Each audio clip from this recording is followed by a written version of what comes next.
What's a stupid thing you've done that you still think WTF did I do that for? Me, I wanted to kill the weeds between the slabs up to the front door.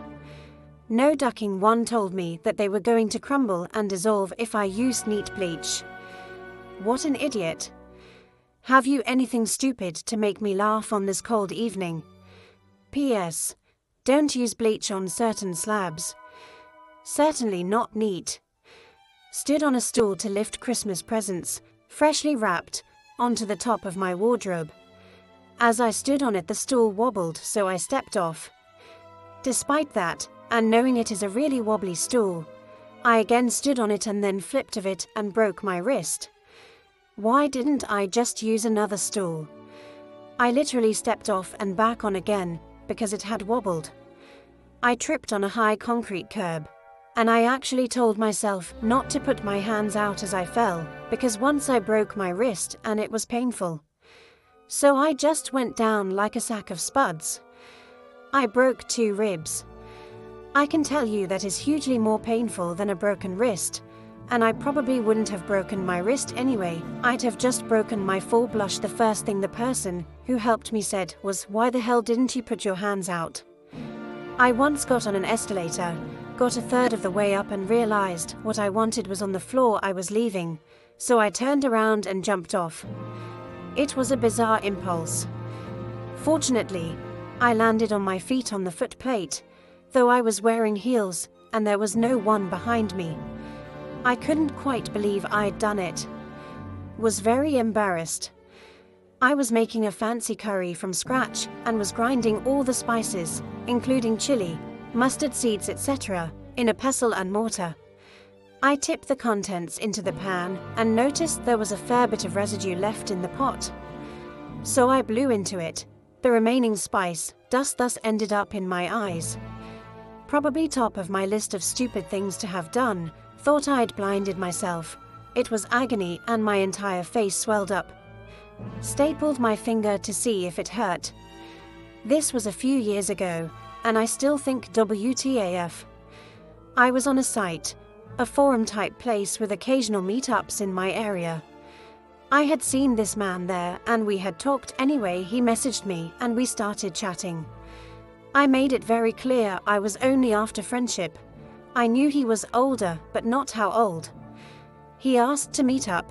I was free and thought, yeah, okay, why not? Why? Oh, why did I think that? Anyway, we met up, and he said let's go back to his for a drink as it was a bit cold out. So we walked to his, much further than he said. I was wearing heels. He proceeds to take me to his flat, which is in some kind of OAP's complex. He makes me a hot chocolate with squirty cream and marshmallows and is treating me a bit like a child. He then said he wanted to show me something in his bedroom. It's a 4-poster bed with fairy lights all on the top. He says lay down, it looks better. So I did. See, this is really a WTF was I thinking story. And as I'm laying there, feeling very uncomfortable, I notice a load of bandage equipment on the back of his door shock. I very quickly made my excuses and left. On my way home, I was just wondering WTF had happened and how the duck did I get myself into such a strange and dangerous situation. Oh, and it turned out he was in his late 70s. Oh, and he had legally changed his name to a well-known character, thing along the lines of Dumbledore. I broke my glasses once and in a panic I superglued them myself, totally wonky. Cue a trip to the opticians to find out that they could have fixed them if I hadn't glued them solid. Drunk. Got in a car outside the train station.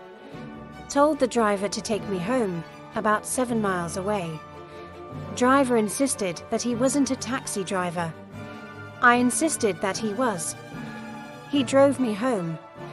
It was many years ago, and he had to rely on an AZ. He had literally just dropped his parents off at the station when I got in the car. I once threw an envelope in the bin without looking inside. A few days later, I went to find some train tickets I needed for the weekend to put with my luggage. I realized quickly they were in the envelope I'd thrown out. The train company fortunately reissued them for me. I was trying to get stuck flapjack out of a Pyrex dish with a very sharp paring knife, with the mound of Venus part of my hand in front of the point of the knife. Literally as I thought, this is really stupid, the knife slipped and plunged deep in my hand, with the point right through to the other side. Got home from the pub, I wondered if it was possible to climb up the drain pipe, and in my bedroom window to avoid having to open the front door, as I couldn't find my key in my bag as I was drunk. I got quite far up it, then couldn't work out how to actually get in the window, then couldn't get down. My elderly neighbor brought his ladders over to rescue me. Hope you are enjoying today's video from Mother's Narrative Network. Please like, comment and subscribe for more daily uploads. Don't forget to click the notification bell. After a very boozy night, my friend and I got in a cab to go home to my flat. I gave the address of a flat I hadn't lived in for about 10 years. Only when I got there did I think, why don't my keys fit?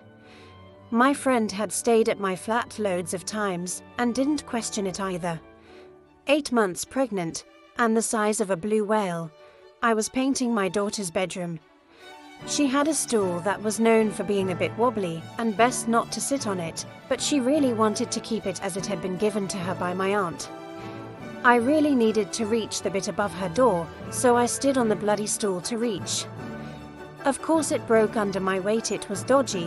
When a 10-year-old sat on it under my weight, it just gave up. Spent the rest of the day in A&E with a broken elbow covered in pale pink paint. Painted the boys' room the following day and went into labor a few days later with my left arm in a sling. Of course it had to be on the side I lay on to give birth, not the most comfortable thing to do. I've never stood on a stool again. It's ladders, or I'm not painting it. Put my finger into a stick blender, slammed the car door on my hip, got stuck in a Z bed, drained spaghetti and threw it straight from the sieve into the bin, reversed into a large black and yellow striped pillar. I once stood on the end of rake to see if it really does come up and hit you in the face. It does. Shredded the wrong 3 train tickets and seat reservations, binned £250 in Icelandic currency, put a fork through my welly into the top of my foot while aerating the lawn. I could go on. Sent a text complaining about my boss to my boss. In a panic to make sure they didn't see it, I told them I'd been sexting my partner and sent it to them by accident, so could I have their phone for a minute to delete it when it arrived. It worked, but I'm still mortified about my excuse. I have to make change now as the story is well known in my friendship group. Decided I was going to make a square candle fit in a round glass holder. Melted the edges with my lighter, then tried to shove it in. The candle resisted, the glass shattered and I ended up passing out in A&E as they dug lead crystal shards out of my hand. This is quite outing if anyone recognizes me. Last year I turned on DP's TV, lit some candles on the unit underneath it and then went into the kitchen. Came back into the lounge wondering what the weird burning smell was. Confused. Miraculously the TV was still on, but the candle had burnt right through the sensor you aim the remote at, so we couldn't change the channel or anything. Next day I went to Curry's and bought a new one. That night once again I lit the same candle under the TV. Instead of melting this one, it left a huge black mark on the screen. I still have no idea what possessed me to light the same bloody candle again. I may have taken the TV back and pretended it came damaged and got given a replacement. Threw out £500, which I had in an envelope. Did the same with £200 about a year later. I'm a ducking idiot. Decided to superglue a tin opener that was broken. I glued it to the kitchen worktop and my hand to the tin opener. I used a very sharp knife to prise my hand off it. I must have lost 2 layers of skin. Rearranging DDS bedroom, I fell into the wardrobe off a chest of drawers and got stuck in it. I still don't know how I ended up in it. I had opened the door a bit for some reason, even though the chest of drawers were tight against it, and tumbled into the tiny gap. I'm not tiny confused. I had my phone in my pocket and had to phone my neighbor to come and rescue me. I was walking along the street and was that busy nosying I walked straight past the signs that a manhole was open and fell straight down it. This freezing weather reminded me I'm notoriously clumsy. Years ago, we had weeks of snow and the ponds had frozen. DH and I had walked miles and I saw this pond where the kids had made a slide across it. My eyes lit up. DH sighed and said, "No, just don't." I did. Comedy pratfall and fractured coccyx. Made a tart tatin in a pan that can go in the oven, but I'd never put in the oven before. Came to take it out and just grabbed the metal handle. Then had a trip to hospital with a very sore blistering hand. My 13-year-old DS went in the shower. Came down afterwards with red eyes and raging, complaining about Johnson's baby shampoo. They've lied. No more tears. It does sting when it gets in your eyes. He deliberately put the shampoo in his eyes to test out their claims. At frazzled but Karma Emna and her DH took turns squirting J&J into their eyes to test it out before shampooing their PFB grin. My own DS. 10. Used body scrub as shampoo for a while. I found out when he complained about the bits in his hair from the scratchy new shampoo. Used some tinfoil lying on the side to take something out of the oven. Heated milk in the microwave to make hot chocolate. Learned the hard way why they say not to put metallic things in a microwave. It was so hot my skin literally stuck to it, and I had really bad burns all over my hand. Another one, took the waste of the kitchen sink to clean it out, but used the same sink to do the cleaning. I realized my mistake pretty much as soon as I turned on the tap. DH thought that was hilarious and still doesn't let me forget it. Walked into a cupboard once when going to an interview. Got a new kettle and quite a few of the reviews said that even after boiling it twice, before use as the instructions say, it still had a funny smell. I boiled it twice and after the second time, took the lid off and put my face into it and sniffed. As soon as I did it I knew what an idiot I was. Steam burns on my face were awful. I was attempting flat pack furniture, put a small bit of wood in the wrong place, forgot what they are called.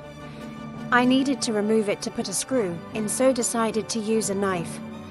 Knife slipped and sliced my hand, bloody everywhere as I hit a tendon. DP had to leave work and take me to A&E for many stitches. Put washing up liquid in the dishwasher when I'd run out of dishwasher tablets. Inexplicably thought it would pretty much work the same.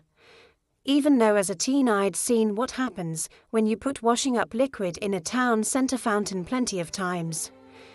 Boiled up chicken carcass with veg to make stock. Put a colander into the sink to drain it and didn't put anything underneath it to catch the liquid. Drained the whole lot down the sink. Did it again about a month later too. Heard a lovely bird in the garden the other day, took out my phone and opened flight radar to see what it was and where it was going. Took me around 20 minutes to figure out the mistake I had made. Locked my front door and then for some reason unknown to mankind posted my keys through the letterbox. I had to sleep on my mate's sofa for 3 nights until my mum, who had a spare key, was back from holiday and could let me in. I've done loads of stupid things, but last year I referred to myself in the third person and as mummy in a work meeting. Along the lines of mummy will take you through the presentation now. Moving out of a flat, while packing dropped one of my housemates' plate. Decided to glue it back together and left it to dry. Came back later to pick it up and realized I'd glued it to the worktop. Plate was a cheap IKEA one and definitely not worth the cost of a damaged worktop. Oh, and just the other day, I had a sink blockage. Unscrewed the U-bend, feeling DIY as dick, and then instantly tipped the contents down the sink, which now had no U-bend, just a hole into the cupboard below, where it all splashed straight back out. Jumped off a moving train. I was a teenager, and it was an older train with non-electronic doors. It pulled up at the station where my dad was waiting to collect me, and as I got to the door the train started pulling away. I panicked, opened the door and jumped out onto the platform, wearing wedge sandals. My dad saw the whole thing and nearly had a heart attack. Whilst showering, Scrub washed my most vital parts with original source mint and tea tree shower gel. You only really do that the once unless you have a niche interest in pain. My friend, Cough, agrees with you. She can also recommend reading the bottle before applying tea tree oil to sensitive areas. A. Not a great idea anyway, and B. If you accidentally picked up Orbis oil instead, you're in for a very uncomfortable few hours. And do keep your deep heat lotion well away from anything else. Stapled my finger to see if it would go through a nail. If anyone is in doubt, yes it does. Yes, the ends of the staple curl over, and yes, it hurts, like dipping your wounded thumb in Satan's semen to remove it. Please learn from my stupidity. Pull the Christmas tree over on myself, trying to adjust the feet to stop it being lopsided. At the exact moment, I was thinking to myself, this is going to fall over if I pull it like this. Husband found me underneath it like the witch under the house in The Wizard of Oz. Oh, thought of another one. Asked for thrush cream in another language. Ran into the loo to apply. Realized too late it was for athlete's foot. As a child, running round a friend's back garden during her birthday party. Ran straight over the plastic manhole that covered a hole they had dug to store their dog's poo. Plastic broke and my foot and leg went into the hole. Was stuck and had to be pulled out by the dad. Had dog poo up to my thigh and got hosed down. Why would you store your dog poo in a hole in the ground? Moving a chest of drawers down a flight of steps with a friend. Realized we hadn't removed the drawers, so decided to stick them closed with a piece of sellotape. Like cut off. Q4 drawers flying out, pushing me down the stairs and then knocking me out. Sellotape. Yeah. Thank you for watching. Hope you enjoyed today's video. Before you go, please like, comment, and subscribe for more daily uploads. Don't forget to click the notification bell.